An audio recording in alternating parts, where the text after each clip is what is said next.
भीड़ सड़क पर आ गई, हाथ में झंडा, पोस्टर और बैनर के साथ आई, पूरी तैयारी करके आई।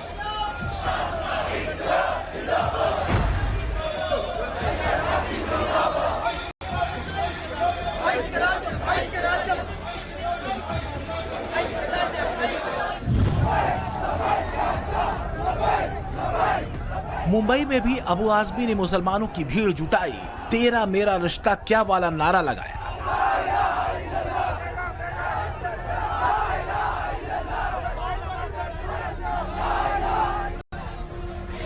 हिंदुस्तान में फिलिस्तीन के नाम पर मुसलमानों को सड़कों पर बुलाया जा रहा है। रैली का एजेंडा फिलिस्तीन का सपोर्ट है, लेकिन टारगेट नरेंद्र मोदी। मोटिव मोदी के खिलाफ नैरेटिव बनाने की। पूरा पश्चिम, उत्तर, दक्षिण, हर जगह मुसलमानों की भीड़ सड़क पर जुटाई जा रही है। हर रैली में एक ही बात समझाई जा रही है कि मोदी मुसलमानों के खिलाफ है। हर रैली में बताया जा रहा है कि मोदी इजराइल के साथ है, मोदी फिलिस्तीन के मुसलमानों के खिलाफ हैं।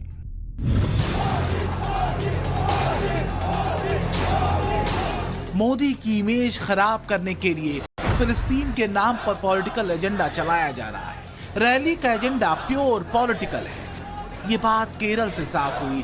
केरल में जब भीड़ सड़क पर आई तो हाथों में फिलिस्तीन नहीं, इटली का झंडा लेकर आई। साफ है, मुसलमानों की भीड़ को सड़क पर दिखाकर मोदी की इमेज खराब करने की कोशिश की जा रही है।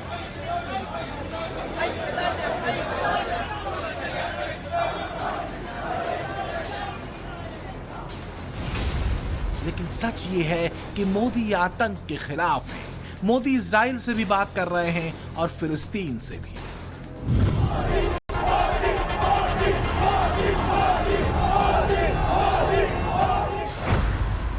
मोदी ने फिलिस्तीनियों के लिए भारत से मदद भेजी है, जो फिलिस्तीन पहुंच भी गई है। अब विरोधी कह रहे हैं कि मोदी जी देर से आए लेकिन दुरुस्त आए।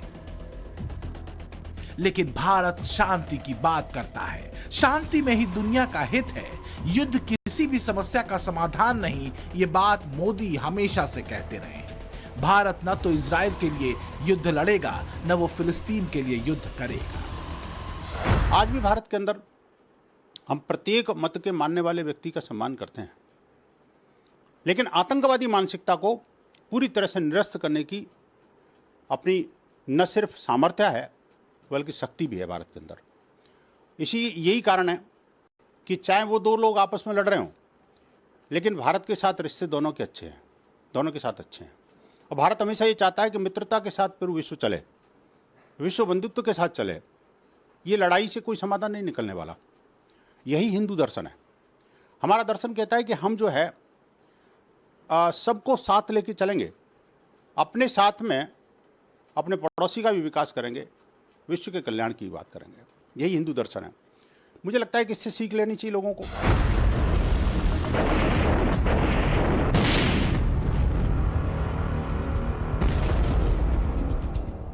इजराइल और हमास के बीच जंग क्या छिड़ी। मोदी विरोधियों को मोदी के खिलाफ नया हथियार मिल गया। मुसलमान का टेप देश में फिर से ऑन हो गया। इसका रीजन यह है कि मोदी विरोधियों की पूरी पॉलिटिक्स इसी एक मुसलमान वर्ड से चलती है। मुसलमान वर्ड हर मुस्लिम नेता मौलाना की जुबान पर चढ़ गया है। जुमे के बाद से माइक सब यही समझा रहे हैं कि मोदी मुसलमानों के खिलाफ है। मोदी जब तक प्रधानमंत्री की कुर्सी पर रहेंगे तब तक मुसलमान खतरे में रहेंगे। मुझे जरूरत है इंसाफ की। मेरी डिमांड है अपने देशवासियों से, अपने लोगों से, जिनके लिए हमने अपनी आंखों में ख्वाब सजाया है कि मेरा इंडिया ऐसा होगा, मेरे इंडिया के लोग ऐसे होंगे, उनके बारे में वो क्या सोच रहे हैं, किस तरह रिएक्ट कर रहे हैं, क्या एटीट्यूड बनाया है। एक मर्तबा देखे तो समझे तो मामले को। ठीक है, बीच में रख सकते हैं अपने आप को, रख लीजिए, लेकिन इंडिया के साथ इंसाफ नहीं होगा। उस अकीदे के साथ कैसे इंसाफ होगा जिसको वसुधैव कुटुंबकम का नाम दिया गया? उसके साथ कैसे होगा जिसके बारे में यह सोचा गया कि विश्व गुरु बनेंगे? क्या सड़कें बना लेने से और हो जाने से मुल्क वो हो जाएगा जिस जगह मुल्क को हमारे होना चाहिए? तो क्या देश का मुसलमान मोदी से दूर हो गया है? क्या 2024 में मुसलमान मोदी को वोट नहीं करेगा? मुसलमान मोदी को वोट नहीं देगा तो क्या होगा? 2024 में मोदी की सीटें बढ़ेंगी या घटेंगी? एंटी मोदी मोर्चा ने प्लान बहुत सोच समझ कर बनाया है। मोदी विरोध के लिए एजेंडा और लाइन भी सही चुनी गई। भीड़ भी आई, कवरेज भी मिली, ट्विटर पर मामला ट्रेंडिंग भी रहा और मोदी विरोध का खूब माहौल बना। लेकिन जब भी कोई एक्शन होता है तो फिर उसका रिएक्शन भी होता है। ये रिएक्शन विरोधियों ने सोचा नहीं था।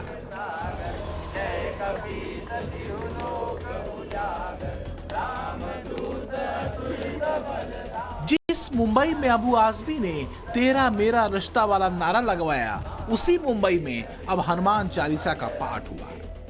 चालीसा का पाठ हमास के आतंकी हमले में मारे गए लोगों के लिए हुआ, इजराइल के सपोर्ट के लिए हुआ।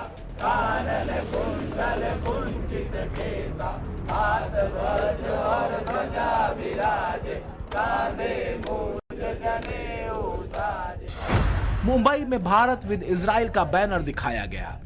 इससे पहले भी मोदी की लाइन पर वाराणसी में गंगा आरती और मथुरा में पूजा पाठ हो चुकी है।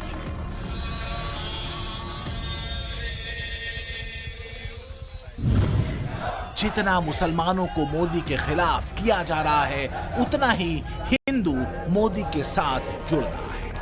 हिंदू वोट एक जगह इंटैक्ट हो रहा है। जब बात हिंदू की हो तो मतलब सारी जातियां, वही जातियां जिन्हें विपक्ष तोड़कर अपने पाले में करना चाहता है, मोदी के वोट को कम करना चाहता है।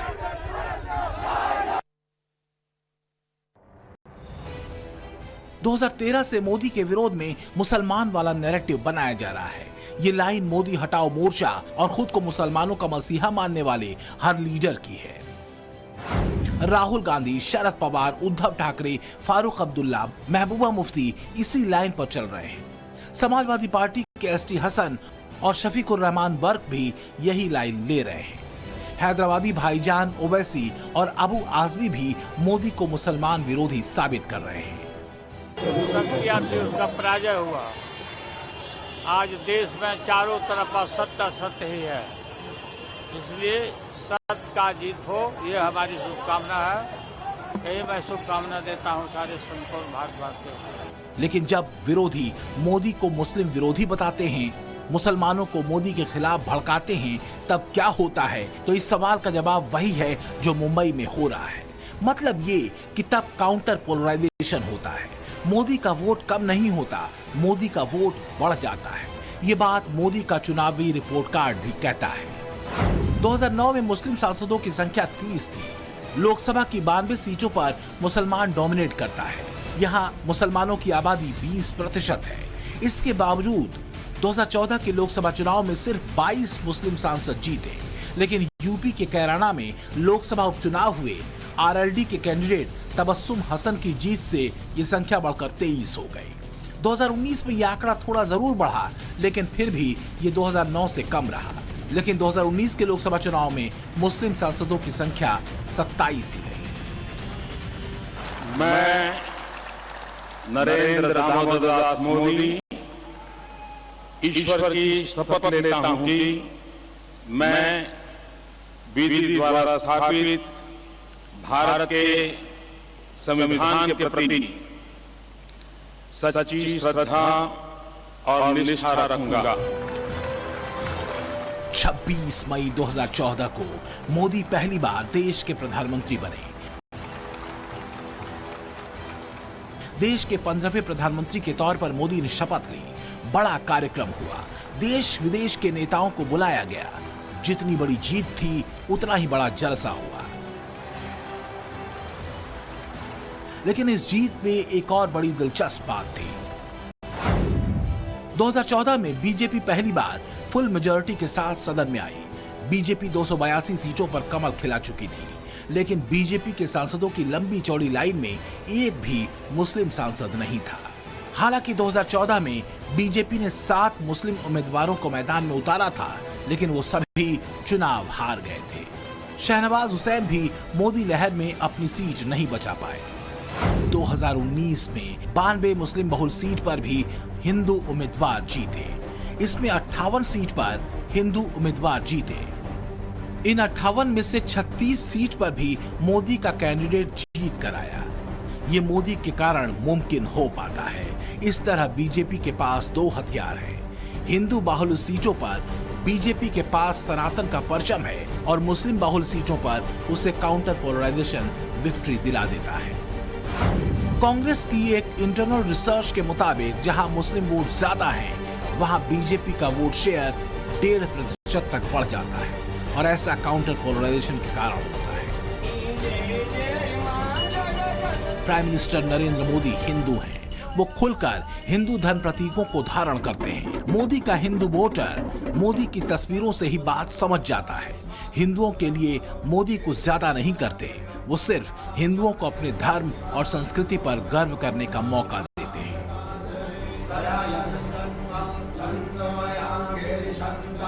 अभी शारदीय नवरात्र चल रहे हैं। मोदी 9 दिन नवरात्र का व्रत रखते हैं।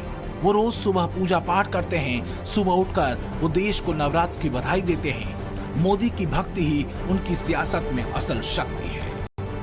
जो भी कर रहा है वो मेगा स्केल पर कर रहा है, इसलिए आपको भी अपने फ्यूचर को लेकर छोटा नहीं सोचना है।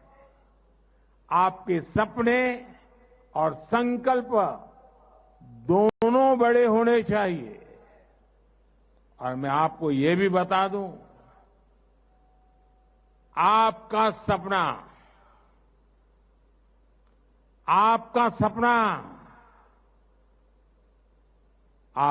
सपना ही मेरा संकल्प है। मोदी को anti Modi group anti Muslim बताता है, लेकिन बीजेपी का रूट हिंदुत्व से जुड़ा है। बीजेपी 80 के दशक से हिंदू हित और हिंदू चित की बात करती है। गर्व से कहो हम हिंदू है का नारा लगाती है। यही बीजेपी की पहचान है और यही आइडियोलॉजी। इसी की वजह से मोदी का कैंडिडेट मुस्लिम बहुल सीट पर भी जीत कर आता है।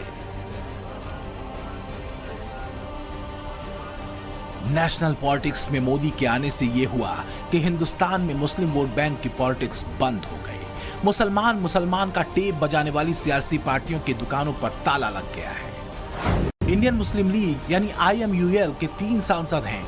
ऑल इंडिया मजलिसे इत्तेहादुल मुसलमीन यानी ओवैसी की पार्टी AIMIM के 2 सांसद हैं। ऑल इंडिया AUDF के 1 सांसद हैं। Social democratic party of India SDPI का कोई सांसद नहीं है। पीस पार्टी ऑफ इंडिया का कोई सांसद नहीं है। राष्ट्रीय उलेमा काउंसिल इसका भी नंबर 0 है। वेलफेयर पार्टी ऑफ इंडिया का भी कोई सांसद नहीं है। बीजेपी पर जिस RSS की आइडियोलॉजी को फॉलो करने का विपक्ष आरोप लगाता है, उसी RSS के सबसे बड़े नेता ने हिंदुत्व को लेकर क्या कहा, ये पूरे देश को जानना और समझना चाहिए। मोहन भागवत ने कहा, इस देश में एक धर्म संस्कृति ऐसी है जो सभी संप्रदायों और आस्थाओं का सम्मान करती है, वो है हिंदू धर्म। यह हिंदुओं का देश है। इसका मतलब ये नहीं कि हम अन्य सभी धर्मों को अस्वीकार करते हैं। यहाँ जब आप हिंदू कहते हैं तो यह बताने की जरूरत नहीं होती कि मुसलमानों को भी सुरक्षा दी गई है। केवल हिंदू ही ऐसा करते हैं। केवल भारत ही ऐसा करता है, दूसरे देशों में ऐसा नहीं होता। मोदी के लिए मुसलमान वोट बैंक नहीं है। मोदी मुसलमानों को मेन स्ट्रीम में लाना चाहते हैं। मोदी की बेनिफिशियरी स्कीम्स का सबसे ज्यादा फायदा मुसलमानों को ही मिलता है। इससे मोदी की मुसलमानों में रीच बढ़ी है। मुसलमान मोदी के सबका साथ, सबका विकास, सबका प्रयास और सबका विश्वास वाले विजन के साथ आ रहे हैं। दिक्कत विपक्ष को इसी बात की है। इसी वजह से विपक्ष मोदी को मुसलमान विरोधी बताता है। मुसलमानों की भीड़ जुटाकर मोदी को डराता है, क्योंकि मोदी को बदनाम करने से इनकी TRP बढ़ती है।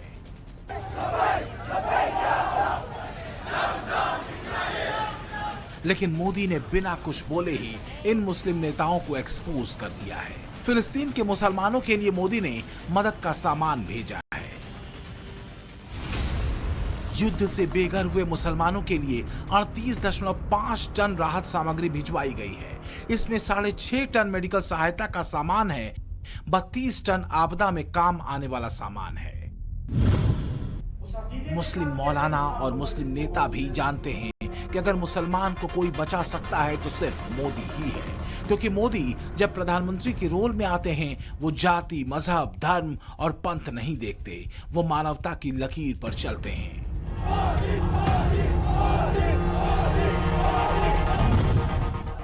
लेकिन मोदी विरोधियों का ये मुसलमान को फिलिस्तीन के नाम पर भड़काओ, खूब वोट पाओ वाला फार्मूला विपक्ष को भारी पड़ेगा, क्योंकि मोदी हिंदू हृदय सम्राट हैं। हिंदुस्तान धर्मनिरपेक्ष देश है, लेकिन यहाँ हिंदुओं की आबादी सबसे ज्यादा है। देश की 80% आबादी हिंदुओं की है। देश में 80 करोड़ सनातनी वोटर हैं, जो हिंदुस्तान के कुल वोटर्स का 80% हैं।